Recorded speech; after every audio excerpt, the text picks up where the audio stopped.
پیسہ، دھن، منی ایک ایسی چیز جو آج تک کسی کی نہیں ہوئی، اور بیکاری سے لے کر بلینئر تک ہر کوئی اسے پانا چاہتا ہے۔ یہ ایک کاغذ کا ٹکڑا نہیں بلکہ ایک نشہ ہے۔ یہ پیسہ ہی تو تھا جس نے جنگل میں رہنے والے انسانوں کو ان بادلوں سے باتیں کرنے والی عمارتوں میں رہنے پر اکسایا۔ لیکن اس پیسے میں اتنی طاقت آئی کہاں سے؟ یہ کیسے بنا؟ کب بنا؟ کیوں بنا؟ اور آخر یہ پیسہ ہے کیا؟ واٹ از منی؟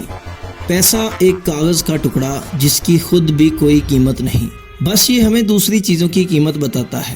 ہم دن رات اس کے لیے محنت کرتے ہیں اور پھر یہی پیسہ کسی اور کو دے دیتے ہیں تاکہ ہم اس چیز کو خرید سکیں جو اس کے پاس ہے، اور پھر وہ انسان وہی پیسہ کسی اور کو دے دیتا ہے تاکہ وہ اپنی پسند کی کوئی چیز خرید سکے، اور اسی طرح یہ پیسہ پوری دنیا میں گھومتا رہتا ہے۔ کیا آپ جانتے ہیں اس وقت دنیا میں کتنا پیسہ ہے؟ جو ہمیں نظر آتا ہے وہ ہے 40 کھرب ڈالر، اور لیکن جو نظر نہیں آتا وہ ہے 1300 کھرب ڈالر۔ آخر اتنا سارا پیسہ آیا کہاں سے؟ اسے کس نے بنایا؟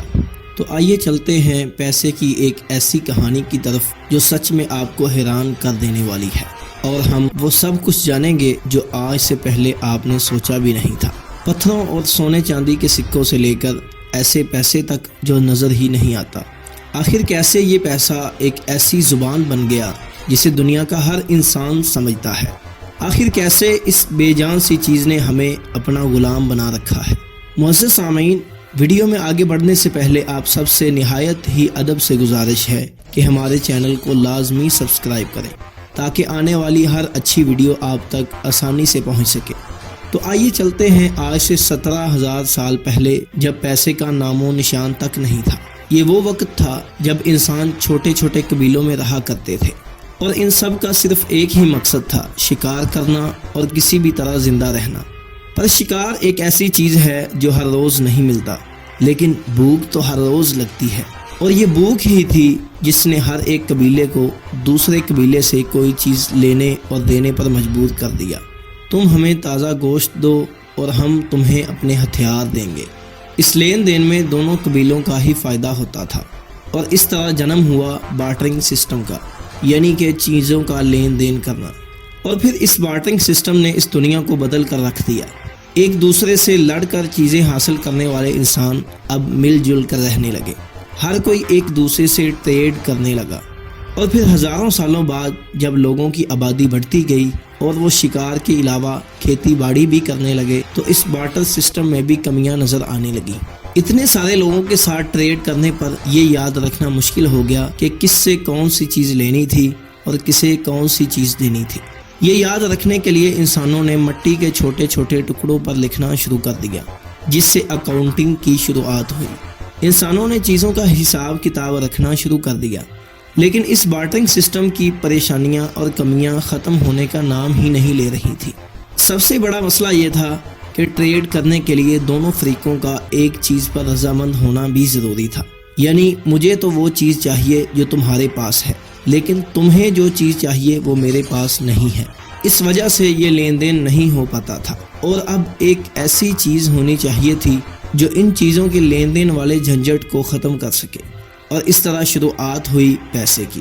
لیکن وہ یہ پیسہ نہیں جو آپ سمجھ رہے ہیں، یہ تھی کموڈٹی منی۔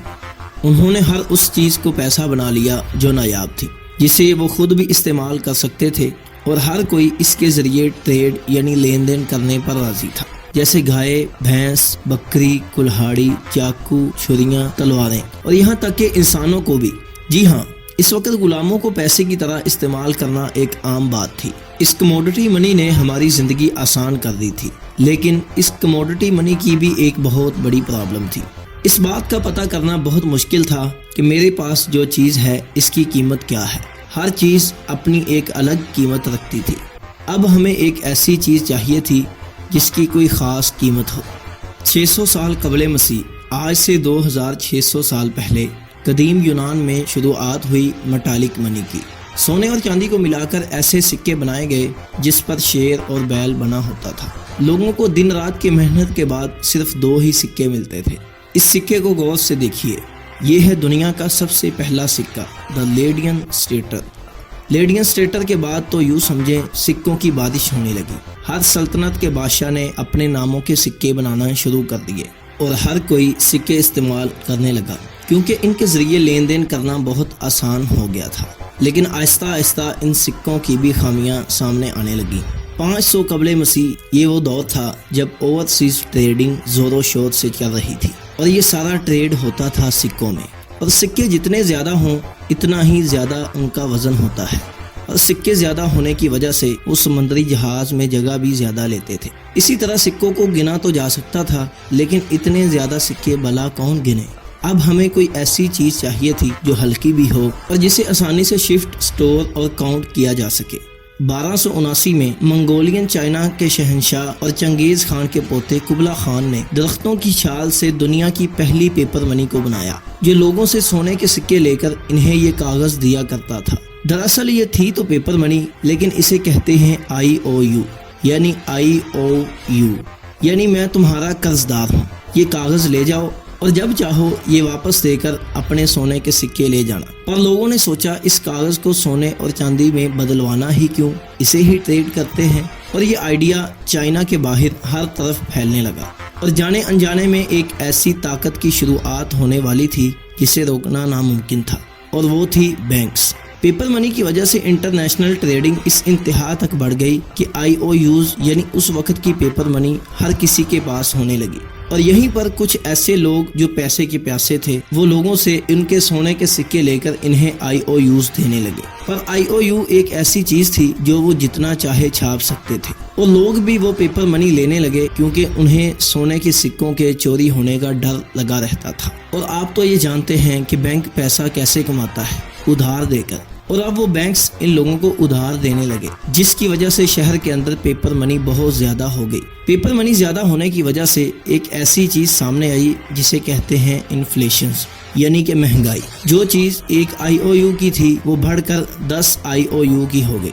بینکوں میں اتنے سونے کے سکے نہیں تھے جتنی شہر میں پیپر منی ہو گئی تھی، اور جب لوگوں کو یہ پتا چلا کہ مہنگائی کی وجہ سے IOUs کی قیمت کم ہو رہی ہے تو وہ اپنے سونے کے سکے لینے کے لیے ان بینکوں کی طرف بھاگے، لیکن ان بینکوں کے پاس ان لوگوں کو دینے کے لیے کچھ نہیں تھا، اور اب وہ لوگ اپنے سونے کے سکے اپنے گھروں میں ہی چھپا کر رکھنے لگے جس سے پیسے کا سرکولیشن بہت ہی کم ہو گیا اور بہت سی پریشانیاں سامنے آنے لگیں۔ 1816 میں برٹن ایک نیا قانون سامنے لے کر آیا کہ جتنا گولڈ ہمارے پاس ہوگا ہم اتنی ہی پیپر منی پرنٹ کریں گے، جس سے مہنگائی بھی نہیں ہوگی اور قرض بھی ایک لمٹ میں دیا جائے گا۔ اسے کہتے ہیں پیپر منی کو گولڈ سٹینڈرڈ کے مطابق کرنا، اور دیکھتے ہی دیکھتے ساری کنٹریز اپنی پیپر منی کو گولڈ سٹینڈرڈ کے مطابق کرنے لگی، اور فائنلی 1900 میں یونائٹڈ اسٹیٹ نے گولڈ سٹینڈرڈ کو اپنا لیا۔ ناظرین، اس بات سے تو انکار نہیں کیا جا سکتا کہ پیسہ جس دن بنا تھا یہ اپنے ساتھ ایک ایسی چیز لے کر آیا جس سے بچنا ناممکن ہے، اور وہ چیز ہے پیسے کی بھوک۔ پیسہ جتنا بھی ہو کم لگتا ہے۔ اگر آپ کے پاس 100 کروڑ ہوں تو آپ کیوں نہیں چاہیں گے کہ آپ کے پاس 1000 کروڑ ہونے چاہیے۔ اسی طرح ملک میں پیسہ زیادہ ہو تو ہوتی ہے انفلیشن یعنی مہنگائی جو کہ خطرناک ہے، اور اگر پیسہ کم ہو تو ہوتی ہے ڈیفلیشن جو اس سے بھی زیادہ خطرناک ہے۔ سن 1930 میں US میں گریٹ ڈپریشن چل رہا تھا، اور یہ ڈیفلیشن کی وجہ سے تھا کیونکہ چیزوں کی قیمت کم تھی۔ کمپنیز اتنا پیسہ نہیں کما رہی تھی کہ وہ اپنے امپلائیز کو سیلری دے سکے، جس سے اکانومی کریش کرنے لگی کیونکہ لوگوں کے پاس نہ تو پیسہ تھا اور نہ ہی جاب۔ اور اسی کا حل نکالتے ہوئے 1933 میں US کی حکومت نے ڈالر اور سونے کا رشتہ ختم کر دیا، بس جو بھی تھی وہ تھی پیپر منی، اور اب بینکس کے پاس وہ طاقت واپس آ گئی تھی جس کا فائدہ اٹھانا انہیں اچھی طرح آتا تھا۔ اب ملک میں پیسہ زیادہ ہونے کی وجہ سے مہنگائی دوبارہ سر اٹھانے لگی۔ اسے کنٹرول کرنے کے لیے امریکہ نے سینٹرل بینک فنڈ کو بنایا جو یہ ریگولیٹ کرتا تھا کہ ملک میں پیسہ نہ تو زیادہ ہو اور نہ ہی کم۔ پیپر منی نے ہماری بہت سی مشکلوں کو آسان کر دیا تھا۔ اسے آسانی سے گن سکتے تھے، سنبھال سکتے تھے اور کہیں بھی لے جا سکتے تھے، پر ایک ایسی چیز جس کی اس تیزی سے بدلتی دنیا کو بہت ضرورت تھی، وہ چیز تھی سپیڈ۔ پیپر منی کو آسانی سے لے جایا تو جا سکتا ہے پر اس میں بھی وقت لگتا ہے، اور اب ہمیں ایک ایسی چیز چاہیے تھی جس سے ہم پیسے کو کچھ نینو سیکنڈز میں دوسرے کو ٹرانسفر کر سکیں، اور 1980 میں لانچ ہوئی ای منی یعنی ڈیجیٹل منی۔